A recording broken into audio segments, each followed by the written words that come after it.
My guest today is Dr. Lee Jampolsky. Lee is a recognized leader in psychology. He served as a trained psychologist on the medical staff and faculty of respected hospitals and graduate schools throughout the United States. He has also contributed to the personal and spiritual growth of countless individuals internationally, including corporate consultations with management and CEOs of businesses of all sizes. He's the author of 7 books. 7.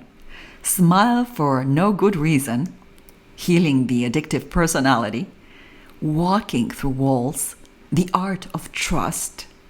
Oh, this next one is a really good one and strongly recommend for anyone, parent and child who are disconnected. The book is called Listen to Me, Healing Father-Son Relationships. It's just an amazing book. Healing Together, Going from Crisis to Calm During Turbulent Times, and Healing the Addictive Mind. He's currently working on a novel soon to be released. Lee's books have sold hundreds of thousands of copies around the world and have been published in more than a dozen languages. He's been interviewed and quoted many times by Wall Street Journal, Los Angeles Times, and others. To learn more about Lee's work, please visit his website at www.drleejampolsky.com. I knew Lee's dad, Dr. Jerry Jampolsky, through my spirit mother, as I love to call her, Judy Whitson Scotch, who introduced us recently via email. Lee and I met virtually, and I immediately became aware of his great spirit. His passion for teaching how to remove the blocks to the awareness of love's constant presence in our lives is evident. It became evident that we both, through our respective teaching circumstances, teach what we want to learn. Like me, Lee introduces himself as a fellow learner. That also piqued my attention. How precious to come across another enthusiastic student of A Course in Miracles who wakes up every morning happy to remind himself that he's here to learn and to, the best of his ability, surrender to the holy instant and give his higher self the power to lead in all his seeming doings of a body while he appears to be here. So join us today as we talk about health as a state of mind and how when the mind no longer sees itself forever in bondage to the body, the mind can be free and at peace even when we're physically sick and may remain so for the rest of our lives. During this podcast, Lee and I talk about the importance of taking the time to remember our true nature, which is love, and not let one day pass without doing this. Join us as we naturally open to and step into the power of presence, the holy instant, and let it shine its healing light upon us. Welcome. Well, today I have the wonderful opportunity of talking to Lee Jampolsky and talking about his extraordinary life. And I'm so delighted to have this firsthand opportunity to learn from you. Thank you so much for being my guest today. Thank you. It's a co-learning opportunity for me as well. So thank you very much. Thank you. So Lee, the inspiration behind this podcast came from the fact that, I spend a lot of time with cancer patients and we talk a lot about the body, the limitations of the body, our identity with the body, and how difficult it can be for people when the body does what the body does. And that means it decrepits and it starts impeding us from being in the world the way we thought we ought to be in the world. And so I want to start our conversation by first asking you if you've had any experience with cancer or body illness. Yeah, just tell me a little bit about that first, and then how the course, A Course in Miracles, has helped you look at some of those challenges, help you reframe things, or help you change your mind. Well, I'll start with a summation statement, I guess, about answering your question. And as a human being, like most human beings, I've had fear in my consciousness about illness, pain, impending death. Mm. And A Course in Miracles has helped me realize that I'm not that body that is experiencing those things, and that I have a consciousness that is above and beyond that. We want to describe things oftentimes in terms as separate from, but it's really not separate from it. It's a consciousness that's based in the reality of love. Now, to some listeners, and that would seem like a whole bunch of words that doesn't mean much. So now let me talk about really sort of my personal experience and going along with that.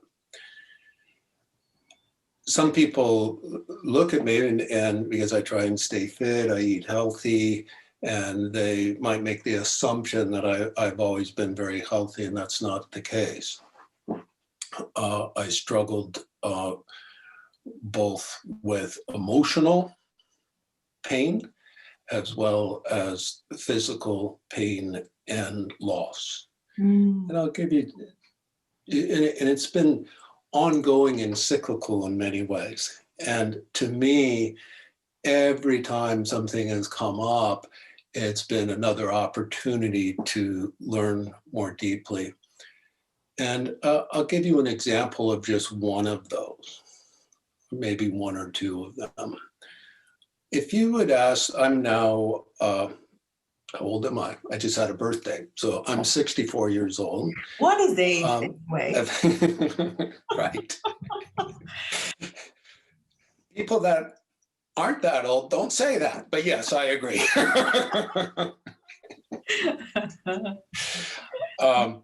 So when I was in my mid-30s, about 30 years ago now, if you had asked me the question, how's life going, Lee?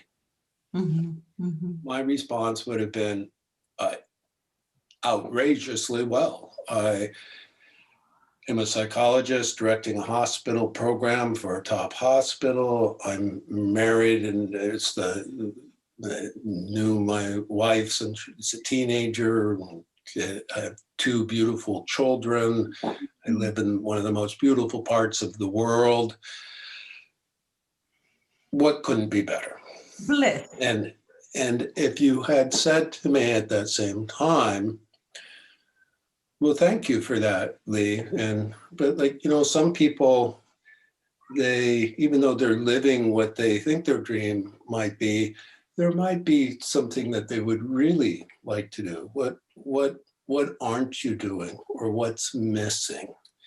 And if I was really honest with you, I would have said, well, I'm kind of following in a workaholic's footsteps. Both of my parents were workaholic. I leave early and I come back late, and I'm just not seeing my kids as much as I would like. They're 3 and 1 year old. And,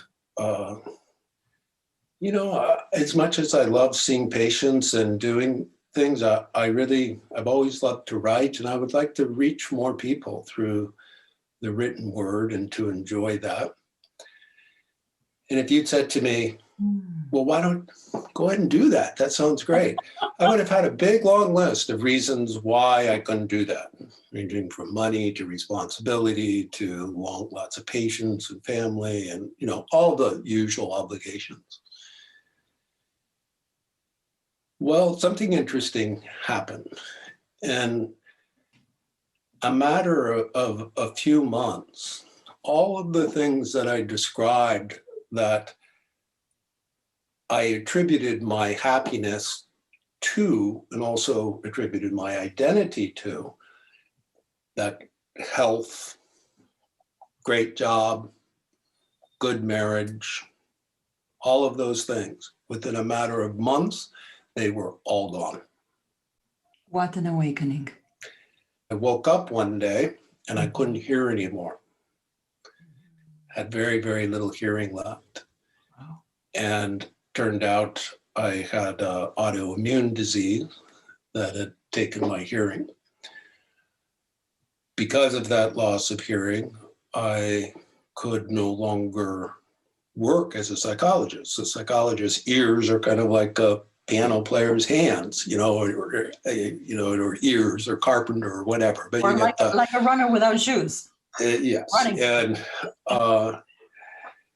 so that was quite devastating, along with the health challenge, and the treatment for a lot of this was some chemotherapy and different aspects, and so I was sick on top of it. And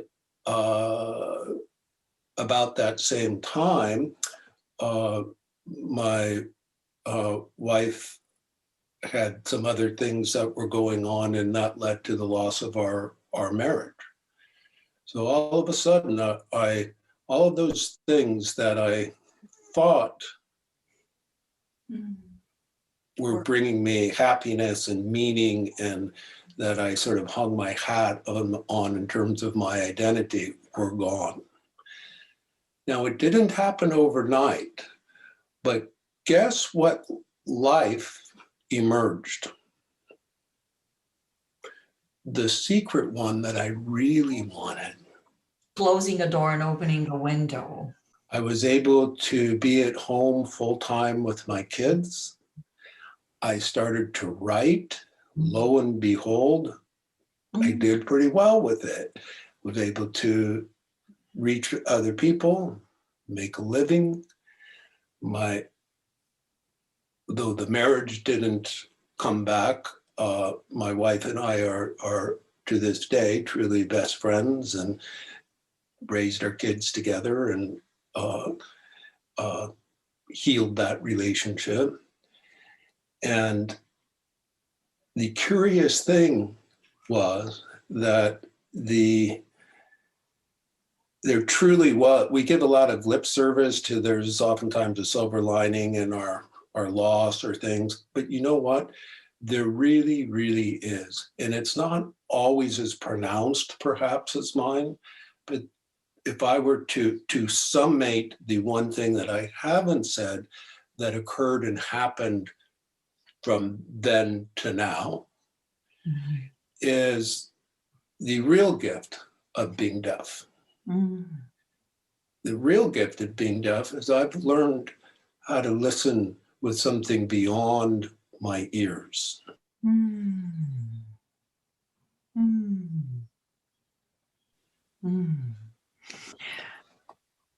Wow. Well, I'm going to interject a little bit here and tell everyone that the first time you and I met, and Sure, please do. We were having a conversation on Zoom, and we're just coming to get to know each other, really. And I'm interrupted by a phone call from my daughter, who is telling me that her cat, whom she loved dearly, is about to pass. And she's very distraught. I'm with her on the phone. Of course, you can't hear the melody, the prosodic aspect of my speech, which is really the melody behind the words, is what helps us, what carries emotion that we decode ever so well. So you can't hear that. You instead, but no, just stay with me for a second, Lee, because ever since we had that exchange, I just can't stop thinking about it. So I'm on the phone with my daughter. You can't hear the voice. You might be able to read my lips, but you can't hear my voice, my melody. And I'm very musical too. So I carry my emotions really up my sleeve. It's very easy to know how I feel. I'm on the phone with her. I get off the phone with her. And you made a comment that, you could spend years with me telling me about who you are, but just that instance of you being on the phone with your daughter has told me everything that I needed to know about you. So, you heard me, not the hair, not the skin, but the spirit that lives within us, Rumi says. So I thought to myself, when I spoke, you must have not listened to the words, But you must have listened to the silence. And I put a capital S on that, because that's where there's all of me. Silence is not the absence of sound, but the absence of the small s self, the ego created self, the self that I make with those identities. I am my family, I'm a psychologist. I have such and such house. I have a beautiful wife. I have a beautiful husband. I have those 2 beautiful kids. And that's the self that I make. I mean, who am I without that? And ever since you and I had that exchange, I can't stop thinking about that. I can't stop thinking about, like you said in your book, in your book where you say how to say yes when your body says no. You quote Dr. Rachel Naomi Raymond that says healing may not be so much about getting better physically as about letting go of everything that isn't you, all of the expectations, all of the beliefs, and becoming who you truly are. Exactly. And that's so well put. And most of us, and the world supports this, is we're big achievers. We think success is about what we can, talk about or put on a resume. And I've learned, and you asked early on about, the Course of Miracles. Mm-hmm. For me, the main teaching for me is I've learned how to love more. So for me, it's really truly. You mentioned, listen, and I do call it listening, even though I may not be doing it with my human ear.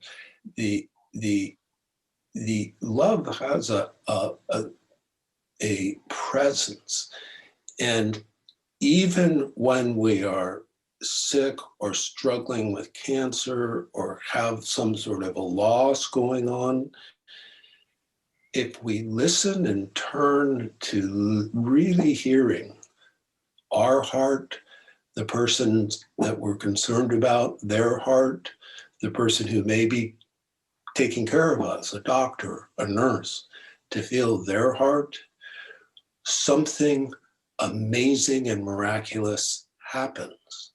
When we are doing that, we do not experience the same level of pain and discomfort and fear. The two are really mutually exclusive. Very difficult to be loving and fearful at the exact same moment in time. Yeah, in fact, the Course says you can't be in both states of mind. You're either in love or the departure from love. Mm. That as you and I are both psychologists, and we know how the multitude of courses and books that are offered and given, many valuable and good, about communication and listening skills and speaking skills, and not to make small of any of that. It's very valuable information. But for me, oftentimes in my life, especially on my spiritual path, I do my best to make it simple. I'm kind of at heart, I like simple. And for me, taking some of A Course in Miracles, or really truly any spiritual path, and I believe that there's really only 2 forms of communication. That's it. Only 2. Now, if that's true, which I think it is, that makes it fairly straightforward and simple. And those 2 forms of communication are that we are either making a call for love, or we are expressing love. Mm-hmm. That's it. Yeah.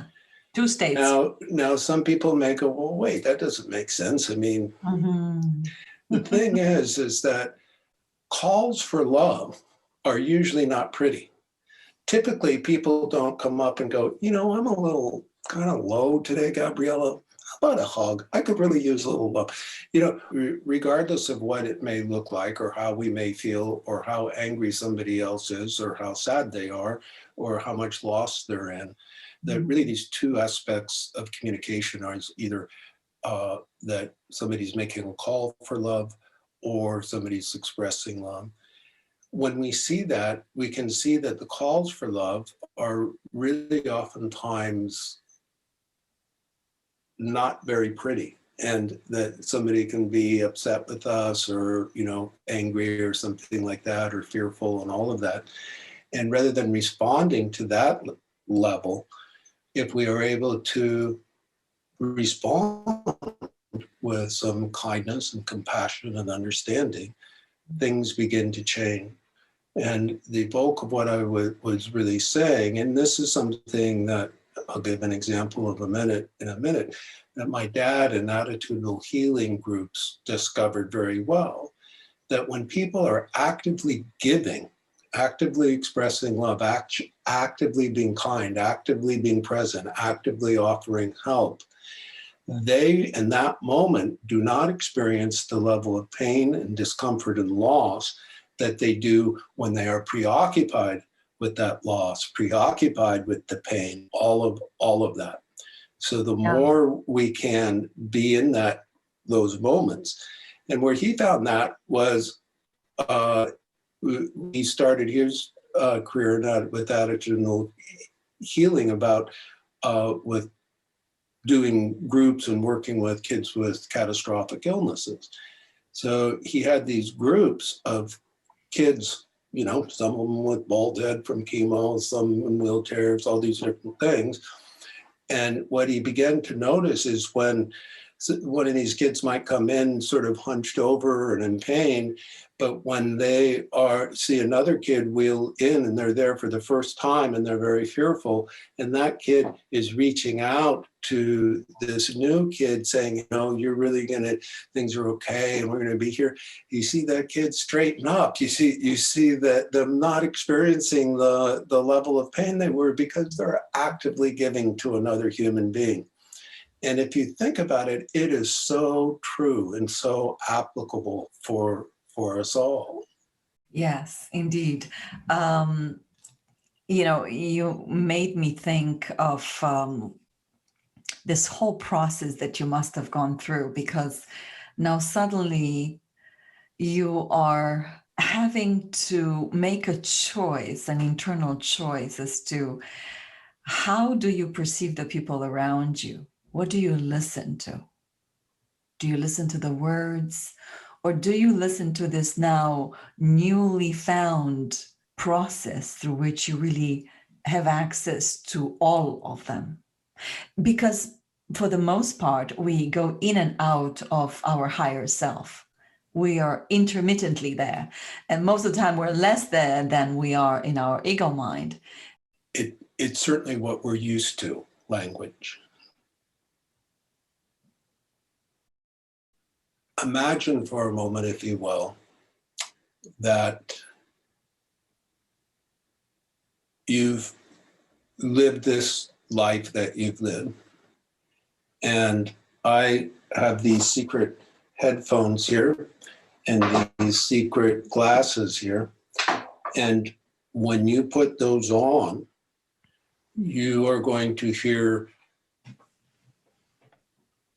beauty that you have never experienced before.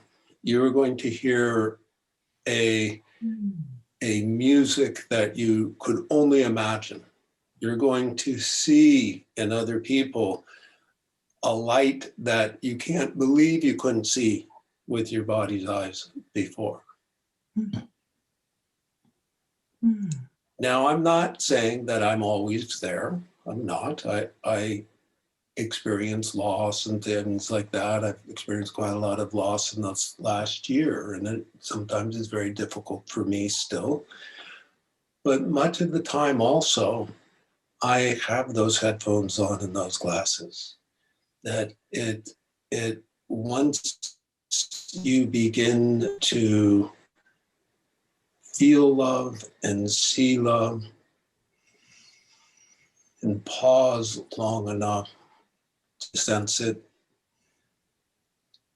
Even when I close my eyes right now, I am in this moment, but I'm also aware that time is an illusion, and I'm also in a future moment where I am sharing this moment with somebody who's listening to my words on this Zoom meeting far in the future.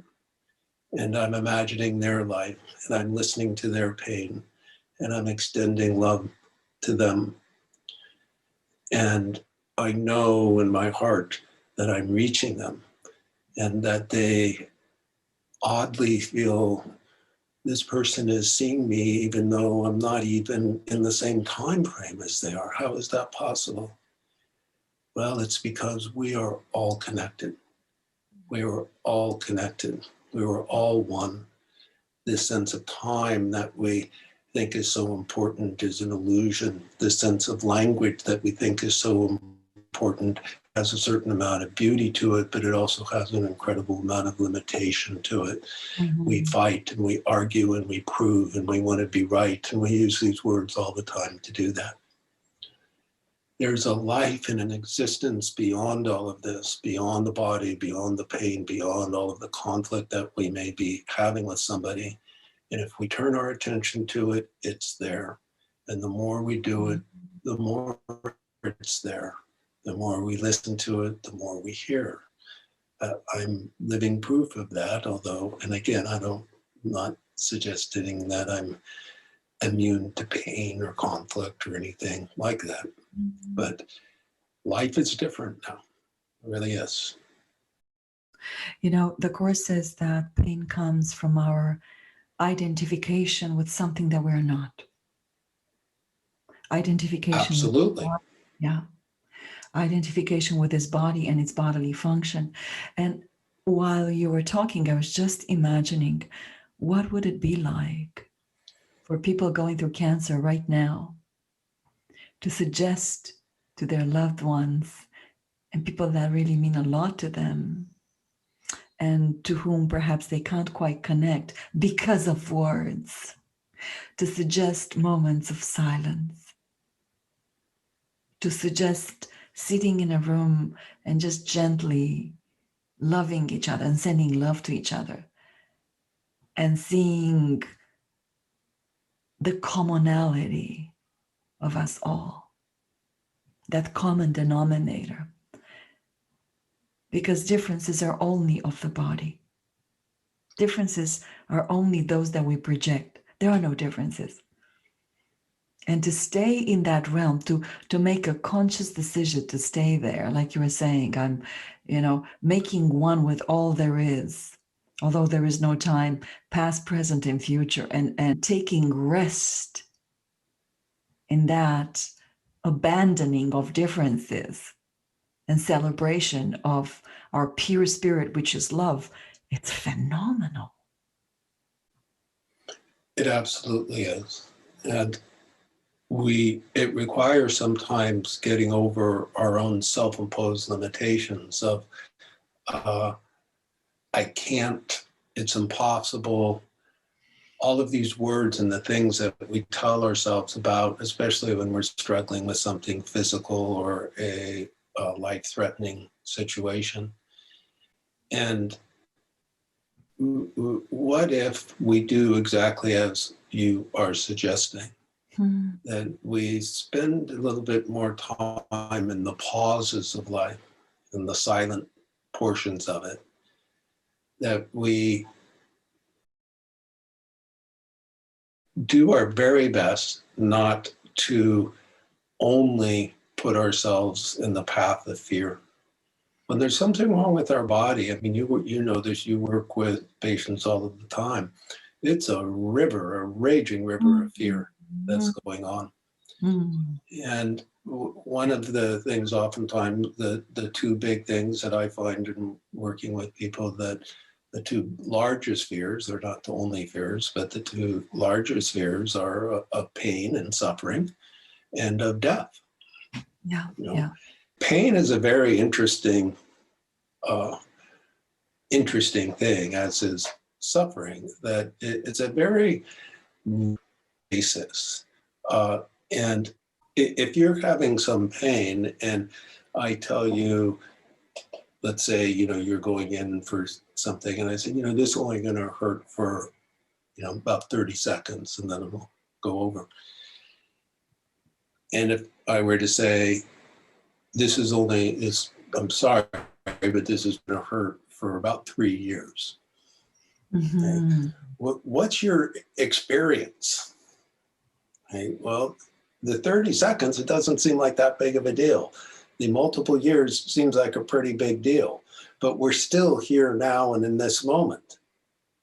If we deal with our discomforts and our pains in life really from a present place, we don't resist that much. Okay? That the level of suffering is less. We tend to call in our culture, put pain and suffering together. They're somehow linked together. Okay? And yet oftentimes, all the time, it's the level that we resist the pain, or kind of, this shouldn't be happening, I gotta stop it, it couldn't be. That actually causes the suffering. The relaxing into it more, and okay, this is happening right now. It reduces the amount of suffering. So the suffering does not have to come from pain. We can overcome that quite a bit. Mm-hmm. Again, going back to attitudinal healing in A Course in Miracles, it's about bringing ourselves to the present moment, making a choice to do something different, like giving, like forgiving, that we find a sense of peace of mind. Mm-hmm. In your book, Attitudinal healing describes, when most people hear the word health, they immediately think of body. mm-hmm. Immediately. Mm-hmm. Okay? Maybe once in a while, a psychologist, we think of mental health. But even beyond that, few people think of health as a state of inner peace. Mm-hmm. And I suggest that we think of health as a state of inner peace. Mm-hmm. Beautiful definition of health. That is what the Course also see health to be, a change in mind. Yeah, and attitudinal healing as well. Yeah, an abandoning of identification with the body. And so you've done a lot of work around this concept that your father put forward, attitudinal healing. Tell us a little bit about that. Are you still involved in that work? I consider myself a good supporter and advocate of attitudinal healing. There's people on the ground who do much more of the work globally than I do. I've written a book and several articles on it. Actually, I'll get sort of personal for a moment about it. So my father was a remarkable man, still is in my, he died just last December, so it's a transition for me. He was really my best friend. But the man who raised me was 180 degrees from the man that lives today. The man who raised me was a self-described militant atheist alcoholic. He would describe himself as that way back then. Very controlling, very workaholic, and highly critical. And that's the father in the home that I was raised in. He and my mother divorced when I was a sophomore in high school. So about 2 or 3 years later, I didn't like him very much at that point, frankly. I was kind of, like many young men in a similar situation. So a few years later, he had this amazing spiritual awakening. He began to write books and got very well known on 60 Minutes and all the Phil Donahue, all these talk shows. And people were like, oh, you're Jerry Jampolsky. So that would have been at that point when I was 19, 18 years old, sort of like nails on a blackboard. It was just very, it's like I wanted to be my own man. I wanted to, I didn't want to, nobody knew him really, all of this big chip, my chip on my shoulder was about yay high. And over time, I developed what I called a good enough relationship with Dad. I'm sharing this because we have many relationships like this in life. And the good enough relationship was, well, we could be in the same room and I didn't want to bite his head off, okay? And so I liked where it was. I didn't want to rock the boat. I was now in my late 20s, early 30s. I was, going on my own career. In my first book, which was a bestseller, Healing the Addictive Mind, on my own struggles with addiction and recovery. Though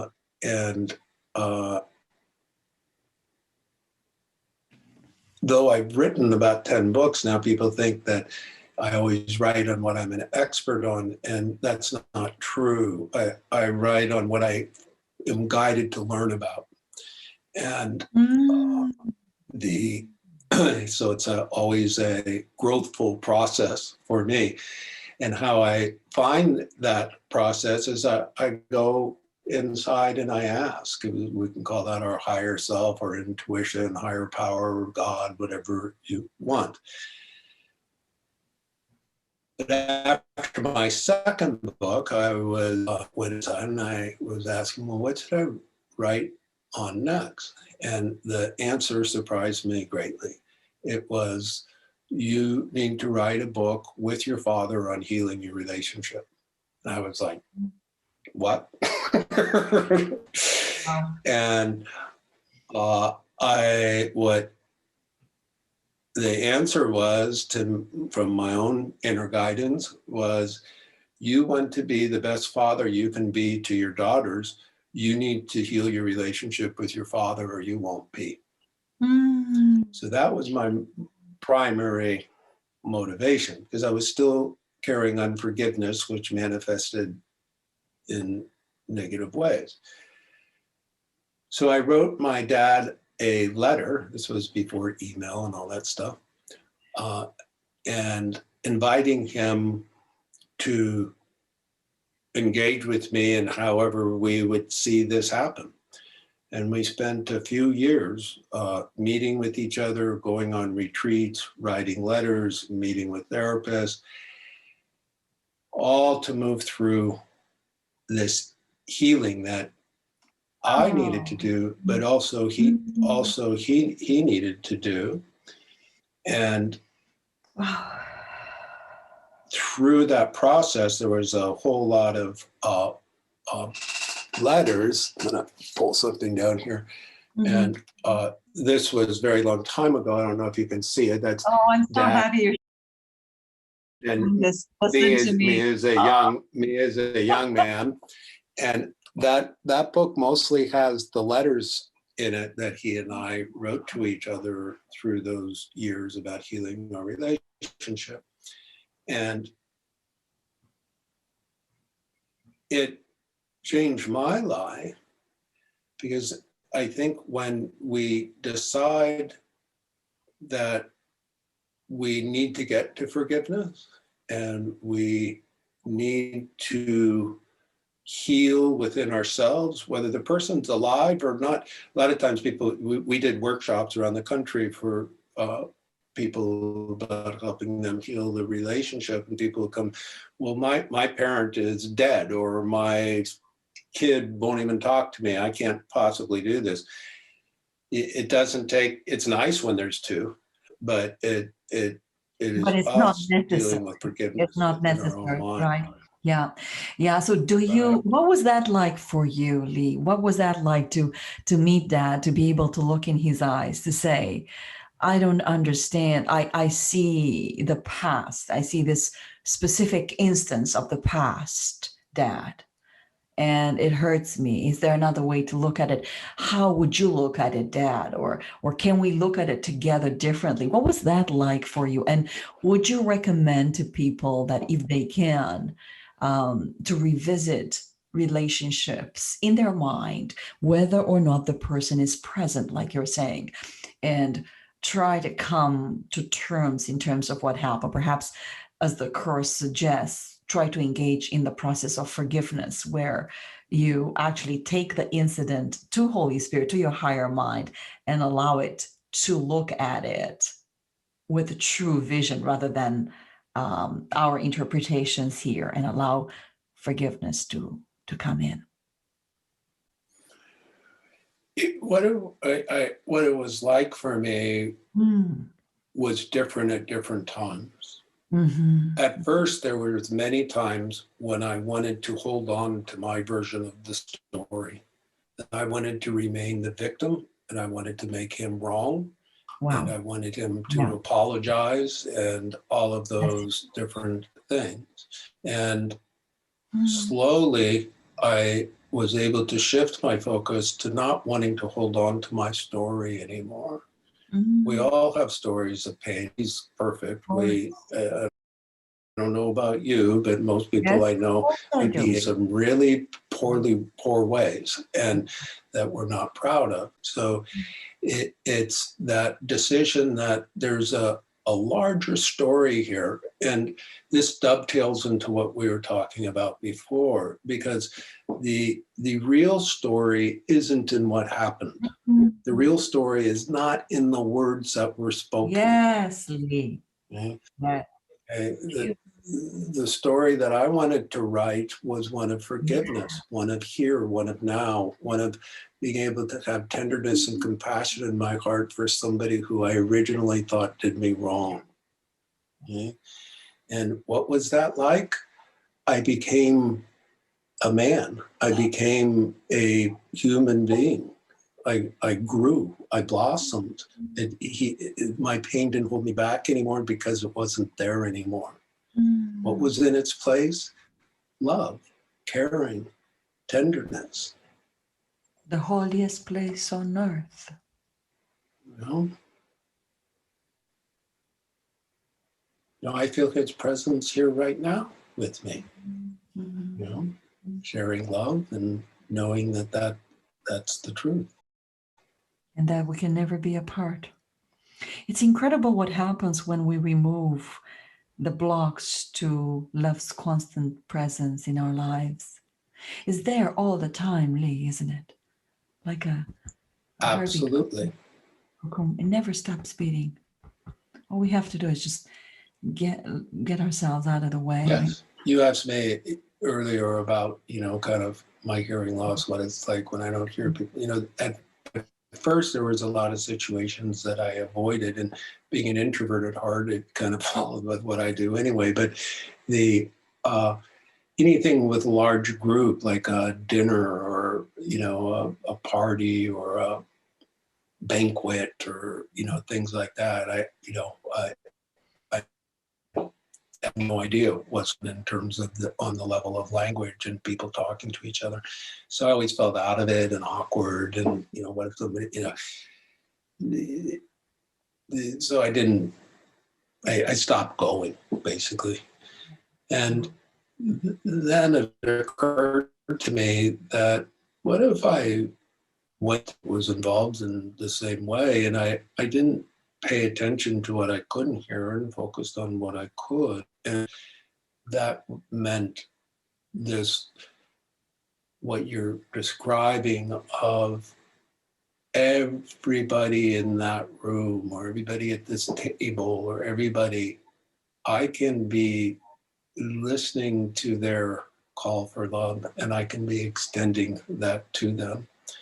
And the amazing thing is I felt really great when I did that. I felt, because as giving and receiving are one in truth. So what used to be thinking about, well, my hearing, my ears, I would go and think of what I could do and did have, which was love. And abundance came, and I would leave much happier than I came. Sometimes things are still awkward with, especially now that we got, I'm out for a captioner.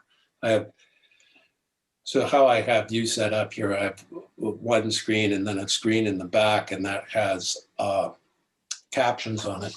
So I'm sort of reading your lips, but I'm also looking at the captions. So the two fell in. Well, with masks that everybody, we're in that situation now. Right. I can't see their mouth and the sound is muffled, so my captioning app doesn't work very well. So it's kind of back to that, really being kind of the second skill set with language that I developed is not there right now. So, when I'm out in public, but I really do believe that we have this opportunity, no matter what's happening, no matter what's happening with our body or our life or our relationships, to just stop, pause, take some breaths, and become aware where you are, what you're feeling, let that flow, and slowly begin to feel the tenderness and compassion for yourself and for another human being. And it's a very, very powerful and peaceful way to live. Lee, to me, you're a living testimony to what it means, what the Course means when the Course says, when we have healed our mind, we are healed. It doesn't matter if for the rest of our lives, say, the cancer might still be there and the body may experience some illness or another. It doesn't matter because you're leaving with a healed mind, and that's leaving. Absolutely. So beautifully said. And that dovetails nicely with something you said earlier about our identity, that we human beings become very attached to this thing that we call I. Yes. All of the things that we think who this I is, you were saying before, a wife, a psychologist, a worker, all of this stuff. Yeah. Long time ago, you may recall him. There was a psychologist by the name, Italian guy named Roberto Assagioli, and he came up with something called psychosynthesis, which kind of went a little wrong in modern times, but the original work was really quite good.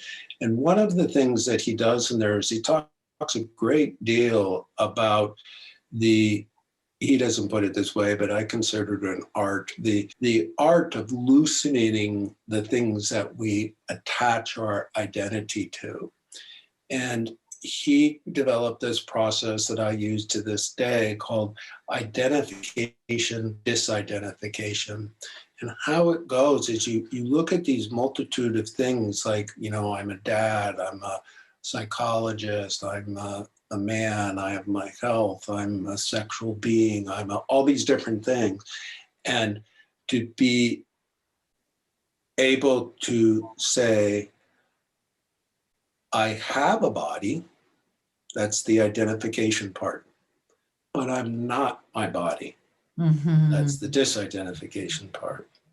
And as we go through almost on a daily basis to really look at these different aspects, it really sort of teaches us how to be in the present moment without, most of us live in a precarious, just a multitude of loss can happen at any, we're so attached to so many things. Yes. If we loosen those attachments and we loosen, then we become kind of bulletproof, really, to, as we're going through life in terms of a lot of the lost things. And some things are harder than others. You work with a lot of prostate patients. I shared before, I have had 2 prostate surgeries now. And there's all sorts of things that, it's the same thing for different aspects for women, for example, if they have a mastectomy or different things that, our culture thinks of as our identity as a woman or our identity as a man, and in my second prostate surgery, particularly, it was, am I going to lose my sexual function, and am I going to, all the different things, and this practice. This practice of identification, disidentification over time was very helpful with that. So I didn't have to, I have all of those things, but I'm not those things. You can take them away, and the core of who I am is not touched not by gone. it. It's not gone. Such great advice, especially for people undergoing cancer diagnosis and then going through treatment and what have you, to go through this process of, like you said, identification and then de-identification. And the course does this so well, especially in the beginning lessons, when it tells you, like you said, you have a body. Exactly. It's beautiful. That's what it's doing. But you are not. I give you have thoughts, but you're not lamp all the meaning it has for me. All of these different steps. It's thoughts you have are not training our mind. Yeah. So it's interesting because the thoughts we have are not our real thoughts. So then choose your real thoughts. Choose love, like you said. Take that breath. Allow kindness to surface. Kindness for yourself and appreciation for yourself, appreciation for the other. I can choose that. And especially during the cancer journey. I mean, one thing that I hear you say and is surfacing so powerfully for me, and I think it's a message, such a powerful message, it could be potentially for our listeners as well, this idea of silence. Bringing some silence in our day-to-day exchanges with people. What if we took a leap of faith and said, when we are interacting with the person that we interact with, we are going to make a conscious decision to let silence come in. And give ourselves. Go into that silence with a openness that we normally don't have. To allow ourselves to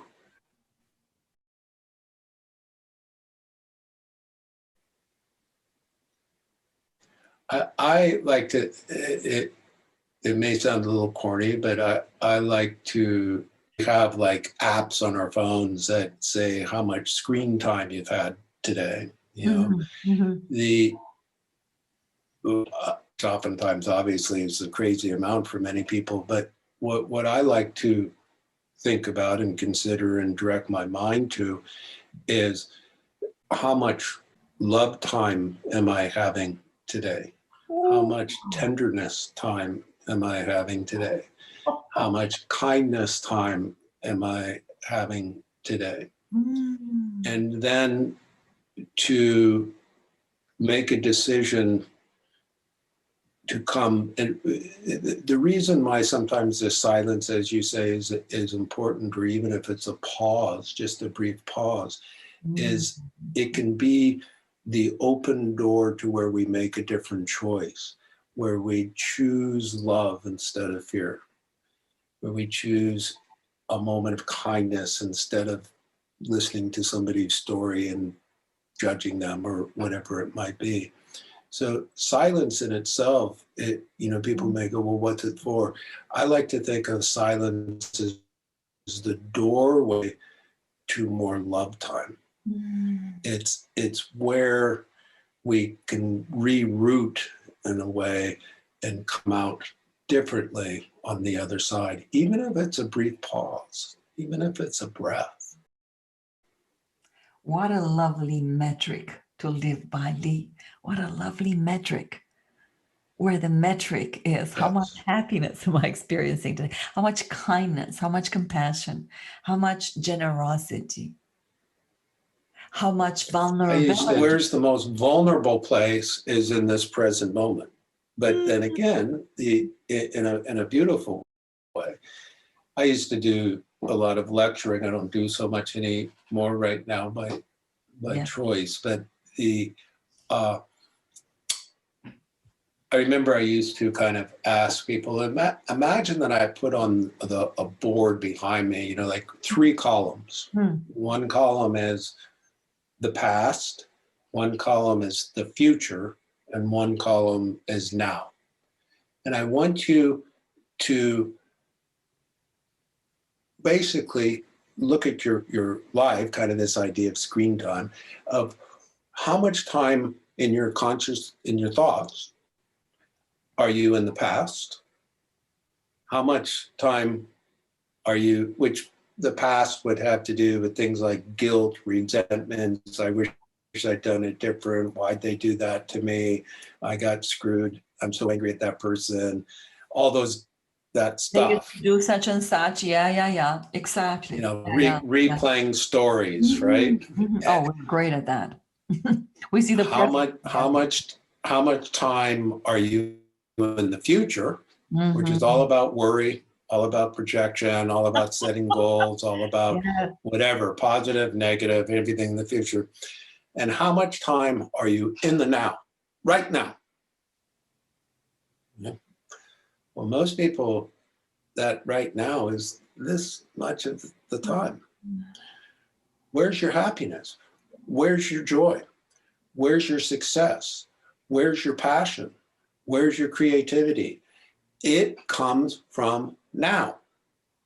Where's your pain? Where's your discomfort? Where's your fear? It comes from the past and future. So is it absurd or what that we're spending the multitude of time in our thinking engaging in activities, thought activity that's causing us pain? Yeah. It's insane, really. It is really. Yeah. I think it would be good today for us to come up with a new word. Okay. If we look at people's stuff looking, you know, at the past, you know, it's kind of called hindsight. We have that word.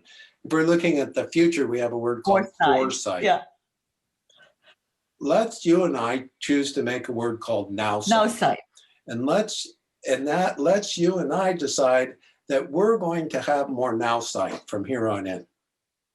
That's where we get happy. That's where we get healed. That's healed meaning our peace of mind. Yeah.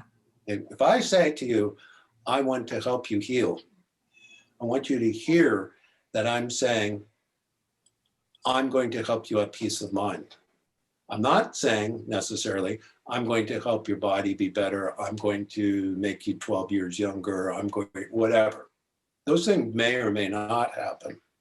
But frankly, and I know this sounds kind of not what most psychologists would say, I'm no longer very concerned with symptom removal. Yeah.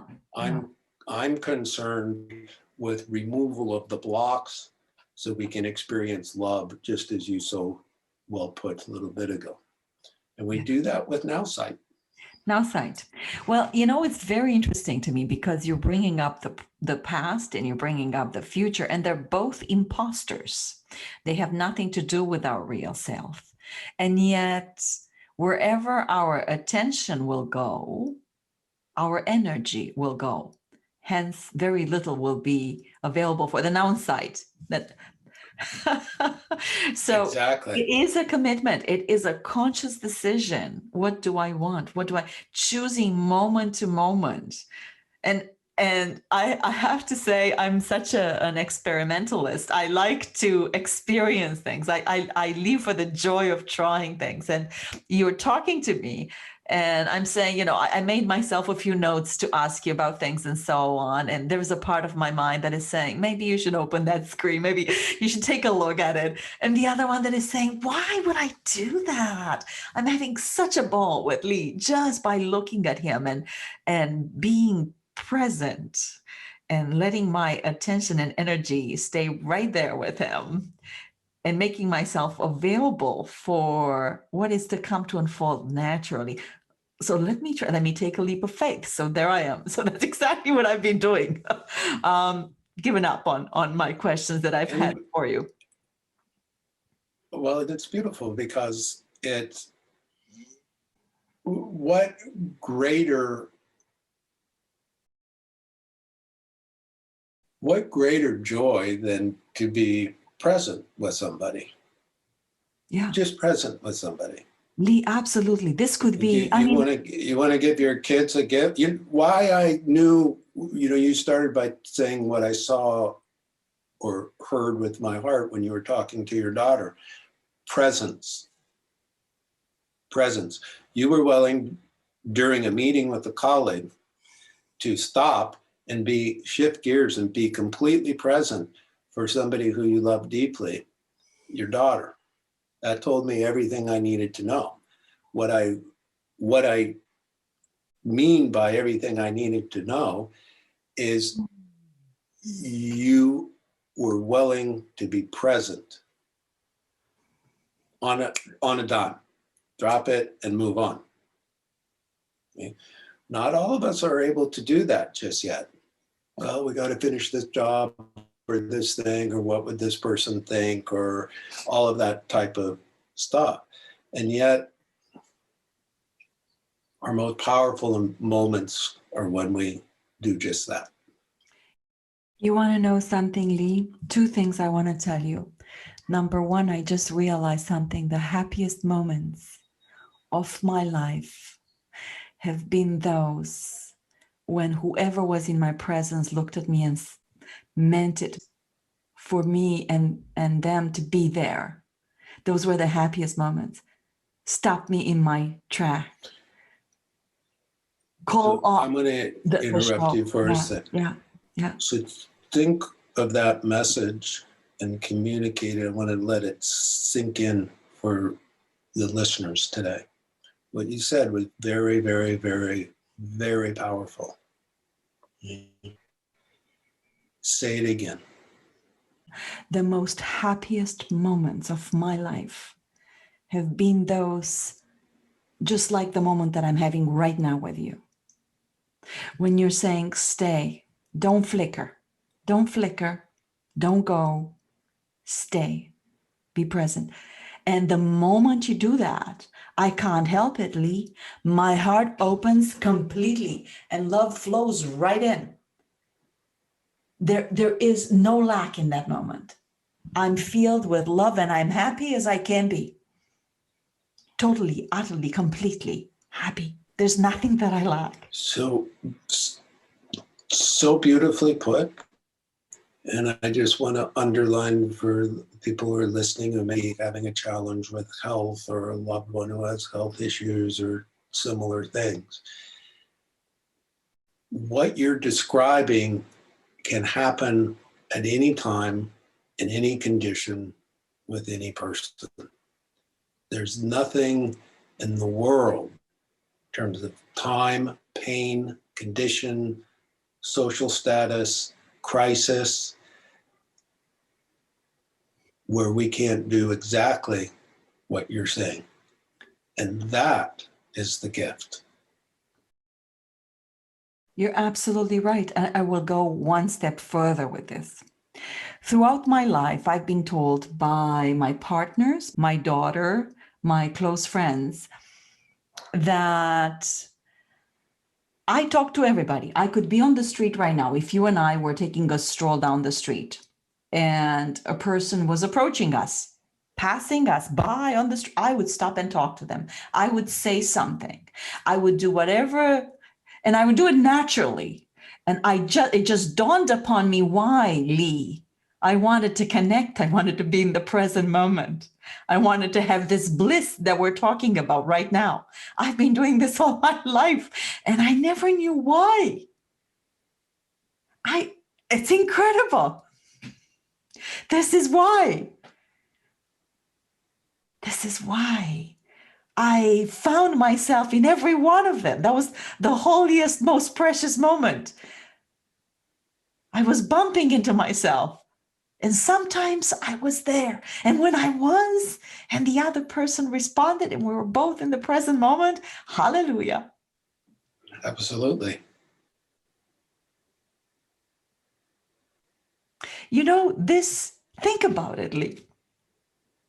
What a joy this is. We get to, who cares about a list of questions that I made? There you are in front of me. Lee, this might be the last time we see each other. This might be the last time that we talk to one another. I mean, you never know. I could cross the street tomorrow, a truck hits me, and it's over. Or at least it's over as far as the body is concerned. But what a precious, holy moment. What a gift. It's beautiful. This is beautiful.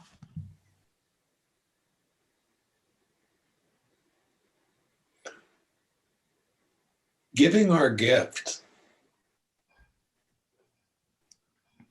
in our good times and our bad times, very, very important.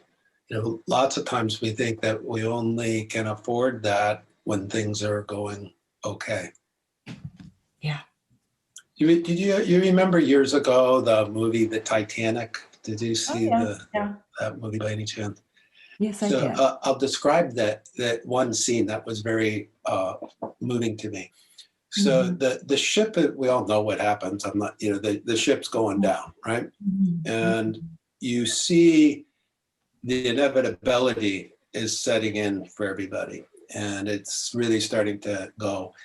And you see some people throwing themselves over the edge. You see some grown, strong men cutting in front of women and children to get on a lifeboat.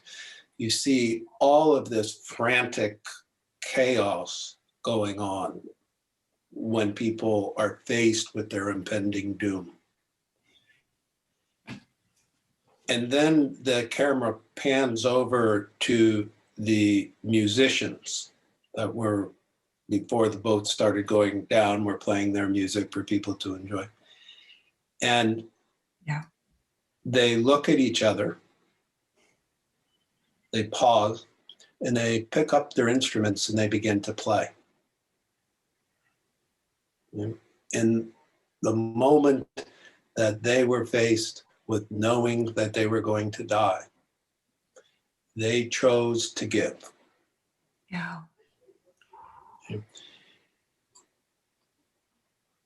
They gave their gift in a very profound way through presence. Yeah. And presence is the means in the ground in which we can give our gifts. It's very difficult to give our gifts when we're split into the past and the future all the time. Yeah. So I try and remind myself of that on a daily basis, that just as you said, this could be the last time that we meet. We never know. And why? To me, freedom is walking through life with nothing left unforgiven, unsaid. Yeah. I feel free in my life because of that. Yes, I found myself even today. I found myself lately over the past 20 years, I'd say. I'll be 53 this year, making a conscious decision. If I felt something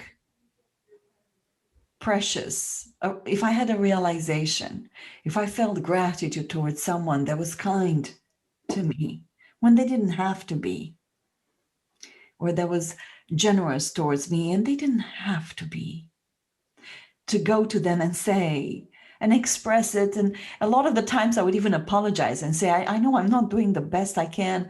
I wish you could see just how deeply grateful I am. But I made a conscious decision to let it out. So I have no regrets. If tomorrow I'm being put down by a truck, I'll die happy. I have no regrets. I have no regrets. Yeah. Wow. Well, isn't this interesting?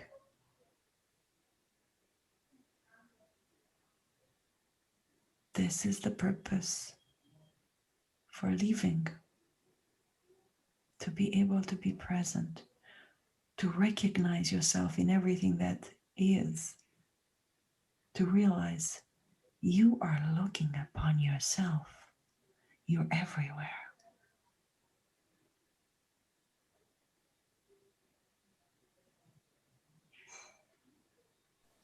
I have a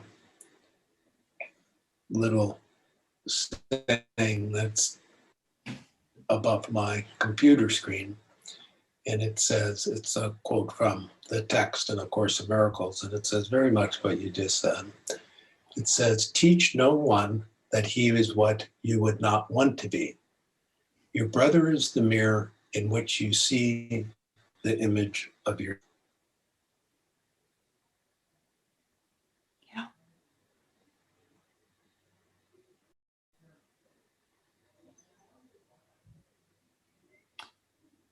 You know, the Course says to say many of the words that it says means nothing. To mean it means everything. I feel that more and more now.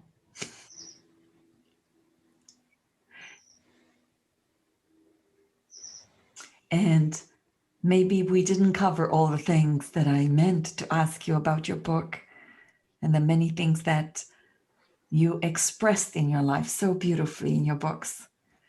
But Lee, we were able to demonstrate and stay in the present moment and see each other for who we are.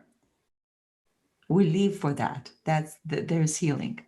Where there's, I went to New Zealand, and in Dunedin, south of New Zealand, there was a saying on one of the universities there that said, where there is love, so there is healing. I would say where there's true vision, where you see yourself in everything and you realize there is nothing except holiness, where you see the other person's interest as yourself, as your own. Now that's where there's healing. That's where there's true healing. What I really love about you and your work and how you speak is you process on a spiritual level in the moment when you're talking, and that's a great gift to do juices as you're doing right now, and coming to a place where, well, I'll give you an example. Several years ago, I've been a student of A Course in Miracles since the late 1970s, and somewhere along the line, maybe 15 years ago, my guidance was to stop practicing the Course for 1 year directly. I mean, not reading it, and actually not read any other spiritual material. And my guidance was to find a teacher someplace every day, different teacher someplace every day. That could be something in nature. It could be somebody at the bus stop. It could be my kid. It could be whoever. Yeah. And what I found was that when I approached life and people and my environment in that way, everything became, just as you were saying, you love to experiment and see, everybody became a rich teacher. And really looking at and listening to what the lesson for me in that day happened to be, what aspect of love it might be. And I haven't ever published that book, but I did a journal with that for 365 days, and I call it Unexpected Teachers. And it was every day writing that lesson down. And it was really quite beautiful experience of finding those lessons. Yeah, we're surrounded by teachers every day in everything, all the interactions that we have. That's quite Every physical challenge that I've had, and there's been quite a few in terms of my health challenge. Yeah. Every health challenge that I've had, I've learned a tremendous amount from. And you said today that you could rewind my life to where I never had any of those. I wouldn't trade one for anything, because it really is the fodder for my growth. Are you still practicing the course on a daily basis? Yes. Yeah, so am I. Today I'm on I Could See Peace on instead of this. I'm part Well, of that's a perfect plan. I could see peace instead of this. Yeah. I love reading the course, and it's music to my ears. Nothing else cuts it from me. There's just so much in it. I'm so funny. I read from the course and I say to myself, gee, God, I wish I could can I just be alive enough, or just, when you're enjoying a piece of cake, can I just finish this piece of cake? Can I just finish it? I'm getting so much out of it. I'm just saying, just give me a few more years until I really savor it, because it's so sweet.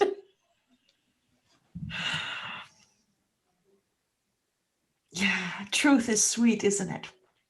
It's beautiful, it's loving. How can it not be? Albert Einstein said, truth equals beauty equals love. He was right. He was right. Oh, well, my friend, I think we should stop our conversation today here. There's a lot for us to practice. Yeah. Thank you for your beautiful soul. I very much appreciate it and enjoy talking to you every time.